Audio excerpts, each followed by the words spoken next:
Hello दोस्तों, आज का चैप्टर है पादप समूह से। तो शुरू करते हैं पहला क्वेश्चन से। प्लाज्मोडियम बहुविखंडन द्वारा जनन करता है। लाइकेन प्लांट डिवीजन से संबंधित है, तो यह संबंधित है थाइलोफाइट से। जिन पौधों में स्पष्ट विभेदित शरीर रूपरेखा नहीं होता है वह समूह में आते हैं, तो वह आते हैं थाइलोफाइटा में। इनमें से कौन सा एक सेप्रोट्रोप है, तो यह है कुकुरमुत्ता।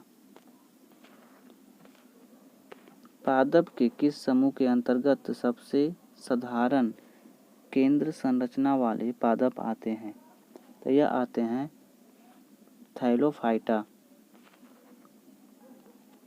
ब्रेड बनाने में इस्तेमाल किया जाने वाला खमीर है, तो यह है किण्वन के लिए उत्प्रेरक के रूप में कार्य करता है।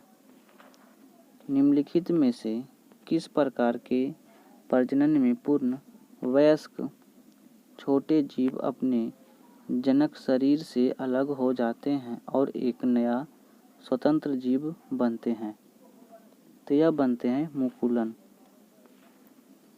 मशरूम एक क्या है? यह कवक है। शैवाल निम्नलिखित में से किस समूह से संबंधित है, तो यह संबंधित है थाइलोफाइटा से। निम्नलिखित में से क्या बीजाणु निर्माण द्वारा प्रजनन करता है, तो राइजोपस। कवक की कोशिका भित्ति बनी होती है काइटिन की। कवक कोशिका भित्ति कड़ी जटिल शर्करा से बनी होती है जिसे कहते हैं काइटिन। डैश में असमान अनुजात कोशिकाओं का उत्पादन होता है मुकुलन में। मुकुलन के माध्यम से अलैंगिक प्रजनन किसमें होता है, तो यह होता है ईस्ट में। निम्नलिखित में से कौन से जीव ब्रेड मल्ड के रूप में भी जाने जाते हैं, तो यह राइजोपस। ऐसे कवक जो अपने भोजन के लिए विशेषकर कीड़ों पर निर्भर रहते हैं उन्हें कहा जाता है एंटोमोपैथोनिक। निम्नलिखित में से कौन सा पौधा थाइलोफाइट समूह में वर्गीकृत नहीं होता है, यह रिक्सिया। महासागरों में मौजूद शैवालों को विशाल मात्रा किसका अंतहीन स्रोत उत्पन्न कर सकती है, तो यह कर सकती है मीथेन का। समूह के पौधों को सामान्यतः शैवाल कहा जाता है थाइलोफाइट का। शैवाल सबसे प्राचीनतम पौधे हैं और विशेष रूप से पाए जाते हैं, ये पाए जाते हैं पानी में। निम्नलिखित में से कौन सा एक कोशिकीय हरित शैवाल है, तो यह है क्लेमाइडोमोनस। पादप जगत के उभयचर कहलाते हैं, यह कहलाते हैं बायोफाइट। निम्नलिखित में से कौन सा एक बायोफाइट नहीं है, तो यह है कारा। वे पौधे जिनमें पौधे की विभिन्न भाग उपस्थित नहीं होते हैं वे डैश समूह से संबंधित है, तो वह संबंधित है थाइलोफाइटा से। निम्नलिखित में से कौन सा राइजोड्स के बारे में गलत है, तो यह गलत है इनमें पूर्ण विकसित तना, जड़ और पत्तियां होते हैं, यह गलत है। इनमें से कौन सा गैर संवाहनी पौधा है, तो यह कारा गैर संवाहनी पौधा है। एक पादप समूह जिसके पौधे में जड़, तना और पत्तियां नहीं होते हैं उसे कहा जाता है, तो उसे बायोफाइटा कहा जाता है। निम्नलिखित प्लांट में कौन सा प्लांट बॉडी है जो जड़ों, तनों और पत्तियों में अलग नहीं है, तो यह है स्पाइरोगैरिया। एम्फीबियना पौधों को निम्नलिखित में से किस समूह में रखा गया है, तो इसे बायोफाइटा में रखा गया है। रिक्सिया निम्न में से किस श्रेणी के अंतर्गत आता है? तो यह आता है बायोफाइटा के अंतर्गत। राइजोआइड के लिए निम्नलिखित में से कौन सा सही है? तो यह सही है, पौधों की सहायता से यह अंध स्तर से जुड़ जाते हैं। डैश बीज रहित संवहनी पौधे होते हैं जो स्वतंत्र गौ, मीटोफाइटा और स्पेरोफाइटा चरणों के साथ एक अद्वितीय जीवन चक्र साझा करते हैं, जिनकी संवहनी पौधे सहित आम तौर पर सामान्य विशेषताओं के कारण एक साथ चर्चा में आ जाती है। तो यह आ जाती है टेरिडोफाइटा के कारण। टेरिडोफाइटा समूह के पौधे में नहीं पाए जाते हैं, इनमें फूल नहीं पाए जाते हैं। निम्नलिखित में से कौन सा पौधे थैलोफाइटा समूह से संबंधित नहीं है? तो यह संबंधित है मार्सिलिया। बायोफाइटस की निचली बृहद त्वचा कोशिकाओं से बढ़ने वाले उभर को कहा जाता है, इसे राइजोआइड कहा जाता है। निम्नलिखित में से किस पौधे को बायोफाइटा के वर्ग में शामिल किया गया है? इसे रिक्सिया को शामिल किया गया है। स्पाइरोगाइरिया और प्लेनेरिया में डैश होता है, इसमें विखंडन होता है। डैश संवहनी ऊतक वाले पहले जमीनी पौधे थे, तो यह थे टेरिडोफाइटा। निम्नलिखित में से किस पौधे में गुप्त प्रजनन अंग पाए जाते हैं? तो यह पाए जाते हैं मार्सिलिया में। निम्नलिखित में से कौन से पौधे में आवरण रहित बीज पाए जाते हैं? यह पाए जाते हैं देवदार में। डैश नग्न बीज होते हैं, तो यह होते हैं पाइनस में। निम्न में से कौन सा समूह अन्नावृत बीज उत्पन्न करता है? तो यह करता है अन्नावृत बीजी। अन्नावृत या नग्न बीज डैश में निर्माण होते हैं, तो यह होते हैं अन्नावृत बीजी में। निम्नलिखित में से कौन सा समूह अन्नावृत बीज उत्पन्न करता है? तो यह करता है अन्नावृत बीजी। टेरिडोफाइट होते हैं, यह बीज रहित संवहनी पौधे होते हैं। निम्नलिखित में से किसमें पौधे के शरीर में जड़ों, तने और पत्तियों में विभेदित किया जाता है? तो यह किया जाता है मार्सिलिया में। निम्नलिखित में से कौन सा पौधा थैलोफाइटा समूह से संबंधित नहीं है? तो यह संबंधित है मार्सिलिया। अन्नावृत या नग्न बीज निर्मित होते हैं, यह होते हैं अन्नावृत बीजी में। किसमें बेसल्स प्रमुख जल संवाहक कोशिकाएं हैं? तो यह है एंजियोस्पर्म में। परागन समूह के पौधों की एक विशेषता है, तो यह विशेषता है एंजियोस्पर्म की। निम्नलिखित में से कौन से पादप समूहों में परागन होता है? यह होता है अमृतबीजी में। एंजियोस्पर्म की प्रजनन भाग में स्थित होते हैं, यह होते हैं पुष्प। द्विनिषेचन का गुण है, तो यह गुण है अमृतबीजी का। अमृतबीजी को आमतौर पर डैश प्रकार के बीजों के रूप में जाना जाता है, क्योंकि उनमें फूल नहीं लगते और उनके बीज एक विशेष अंडाशय में निहित होने के बजाय पौधों की प्रजनन संरचनाओं की सतह पर विकसित होती है, तो इसे अन्नावृत कहते हैं। निम्न में से कौन सा जिम्नोस्पर्म है? तो यह चीड़। अच्छी तरह से विभेदित प्रजनन ऊतकों के साथ पौधे जो अंततः बीज बनाते हैं वह कहलाते हैं फैनरोगम। वे आवृतबीजी पौधे जिनमें बीजों में दो बीजपत्र होते हैं उन्हें कहा जाता है द्विबीजपत्री पौधे। द्विबीजपत्री पौधे एक प्रकार के शकरकंद तथा बेल हैं। एक बीजपत्री पौधे हैं तो यह लहसुन है। जड़ों की कोशिकाओं में लंबे रोमों जैसे भाग को कहते हैं, इसे रूट हेयर कहते हैं। अमृतबीजी पौधे की पत्तियां में डैश प्रकार की शिरा रचना होती है, तो इनमें 2 प्रकार की होती है।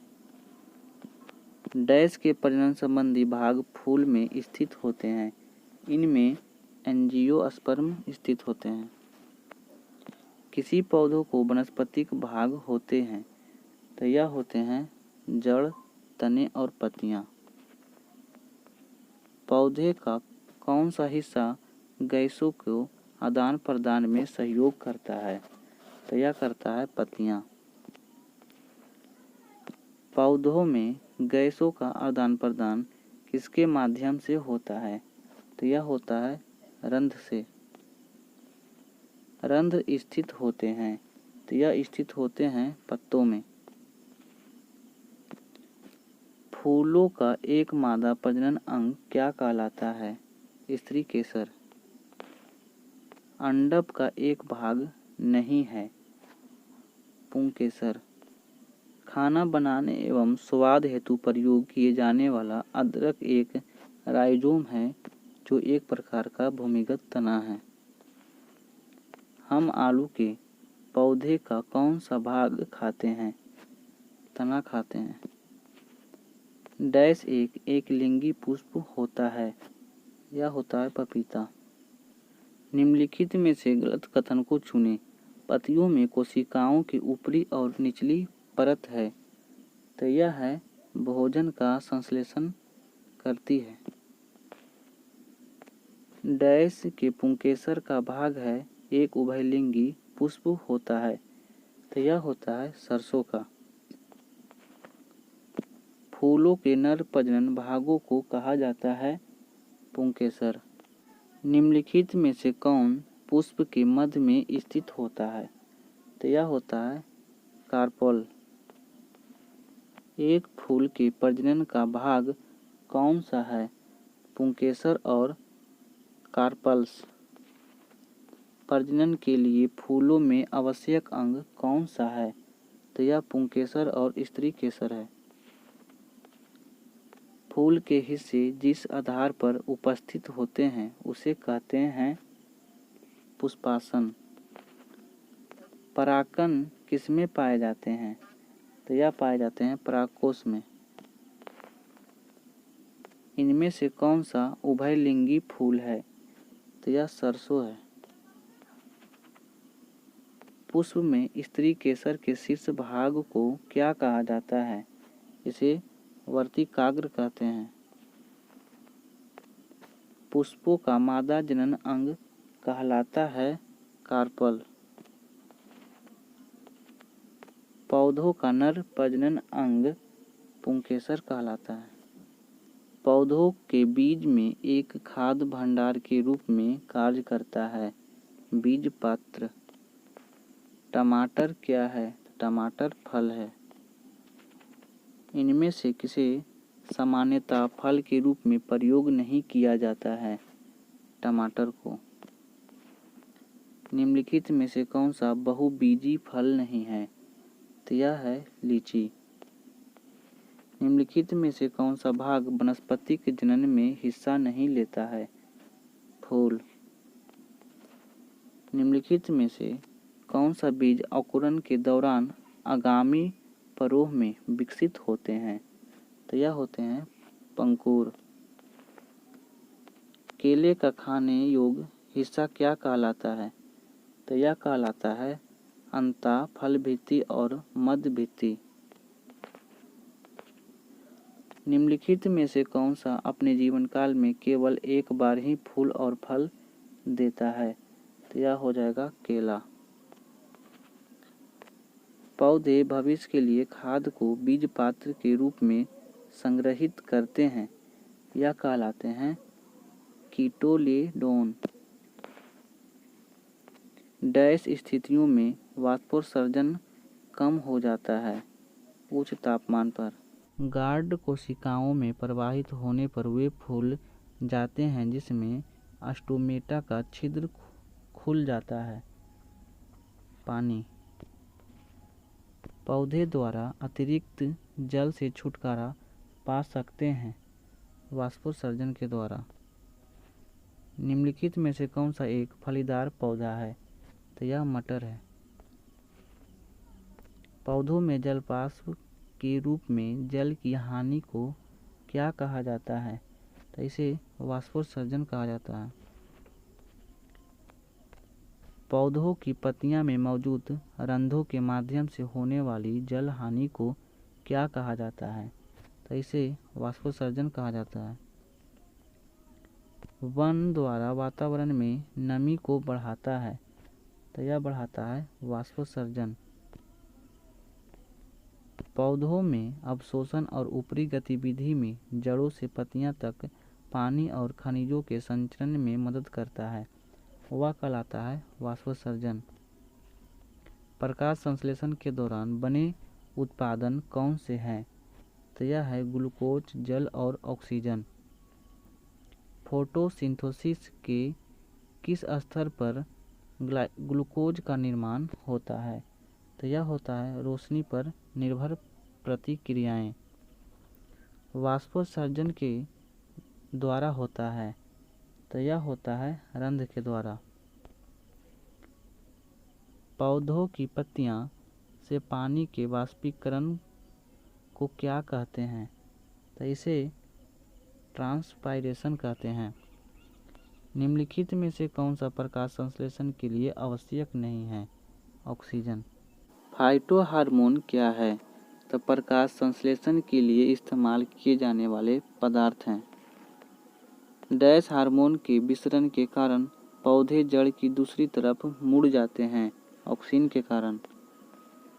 पौधों में बौनापन निम्नलिखित में से किसके उपचार द्वारा नियंत्रित किया जा सकता है? तो यह किया जा सकता है जिबरेलिक अम्ल के द्वारा। प्रकाश संश्लेषण की प्रक्रिया में पौधे किस ऊर्जा का उपयोग करते हैं? तो यह करते हैं सौर ऊर्जा का। निम्नलिखित में से कौन सी प्रक्रिया कार्बन डाइऑक्साइड वातावरण से हटती है? तो यह प्रकाश संश्लेषण के द्वारा। किस प्रतिक्रिया ऑक्सीजन वायु में मुक्त होगी? तो यह होगी प्रकाश संश्लेषण के द्वारा। पौधों के मामले में मिट्टी से अवशोषित किया गया नाइट्रेट क्या है? तो यह है मुक्त नाइट्रोजन में परिवर्तन हो जाता है। डैश कोशिका विभाजन से संबंधित है, यह संबंधित है साइटोकाइनिन से। जिएटीन का उत्पादन में होता है और इसे जाइलम तक पहुंचाया जाता है। जहां यह कोशिका विभाजन को बढ़ावा देता है वह जड़ों और टहनी है। निम्नलिखित में से कौन सा रंध्र को बंद होने और पत्तियों को गिरने में मदद करता है? तो यह करता है एस्बरिक अम्ल। वृद्धि हार्मोन कार्य करता है हमेशा विकास प्रोत्साहक के रूप में। पौधों का सार्वभौमिक प्राकृतिक ऑक्सीन है तो यह है IAA। निम्नलिखित में से कौन सा जानवरों में पाए जाने वाला हार्मोन नहीं है? तो यह है ऑक्सीन। निम्न में से कौन सा पादप हार्मोन वृद्धि रोकता है? तो यह रोकता है एस्बरिक अम्ल। पौधों में कोशिका वृद्धि और कोशिका विभेदीकरण को बढ़ावा देता है तो यह देता है साइटोकाइनिन्स। पौधों में स्रावित होने वाला वह हार्मोन जिसके कारण उसका तना सूरज की रोशनी की ओर झुकता है वह कहलाता है ऑक्सीन। फोटोट्रोपिज्म का क्या अर्थ है? तो पौधों की प्रकाश की दिशा में बढ़ाना। पौधों के किसी अंग की वृद्धि जब किसी विशिष्ट उद्दीपक की ओर होती है तो इस प्रक्रिया को कहा जाता है धनात्मक अनुवर्तन। जब पौधे के भाग की वृद्धि प्रकाश की अनुपस्थिति में होती है तो इस प्रक्रिया को कहा जाता है ऋणात्मक प्रकाशानुवर्तन।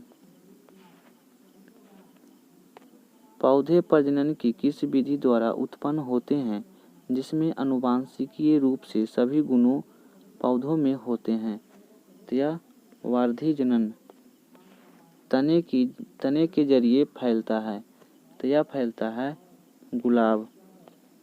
निम्नलिखित में से कौन सा बढ़ते भ्रूण के लिए पोषक उत्तक का कार्य करता है? तो यह करता है एंडोस्पर्म। एक प्रकार के अलैंगिक प्रजनन को पहचानें जिनमें जड़, तने और पत्तियां जैसे पौधे के कुछ हिस्से के माध्यम से जनन शामिल है। तो यह शामिल है ऑप्शन नंबर बी, वनस्पतिक प्रजनन। निम्नलिखित में से किस पौधों की शिराएं पर कलिकाएं प्रवर्धित करता है? तो यह करता है बायोफाइलम। एक पौधे में इनमें से क्या एक चीज बीज में परिवर्तन होता है? तो यह होता है बीजांड में। पार्थेनोकॉपी को किसके रूप में परिभाषित किया जाता है? तो निषेचन के बिना फलों को विकास में। क्रॉस परागण के लिए निम्नलिखित में से कौन सा परागण के कारक नहीं है? तो यह पौधे नहीं हैं। पौधे का कौन सा हिस्सा रनर में अलैंगिक रूप से प्रजनन करने के लिए विशेषीकृत होता है? तो यह होता है तना। एक प्रसूस्त या डरमेंट भ्रूण द्वारा समान विकास के आरंभ अथवा पुनर्ग्रहण को कहा जाता है। तो इसे अंकुरन कहा जाता है। एक फूल के परागकोश में बतिकाग्र तक परागकणों के स्थानांतरण को कहा जाता है। तो इसे परागकण कहा जाता है। फसल के पौधों के वे समूह जो वानस्पतिक पद्धति से उपजाते हैं तो वह हैं गन्ना, आलू और केला। किस प्रकार का पुनर्जनन अधिक विविधता ला सकता है? तो यह लैंगिक ला सकता है। परागकण के द्वारा उत्पन्न किए जाते हैं तो ये किए जाते हैं परागकोश में। निम्नलिखित में से कौन सा पौधा के तने के माध्यम से प्रजनन करता है? तो यह करता है गुलाब। निम्न में से क्या अंडक में उपस्थित होता है? तो बीजांड। निम्नलिखित में से कौन सा अलैंगिक प्रजनन का एक प्रकार नहीं है? तो यह है परनिषेचन। परागकण है तो परागकण एक प्रकार के परागकोश से सिटगमा तक पराग का संचार करता है। प्रकाश संश्लेषण की प्रक्रिया में जारी होने वाला ऑक्सीजन कहाँ से आता है? तो यह आता है पानी से। प्रकाश संश्लेषण की प्रक्रिया में मदद करने के लिए हरी पत्तियों में कौन सा पदार्थ मौजूद होता है? तो क्लोरोफिल होता है। पौधों में शर्करा का सामान्य प्रवाही रूप है तो यह है सुक्रोज। पौधों में पानी का अवशोषण मूल रोम द्वारा एक प्रक्रिया से होता है, वह कहलाती है परासरण।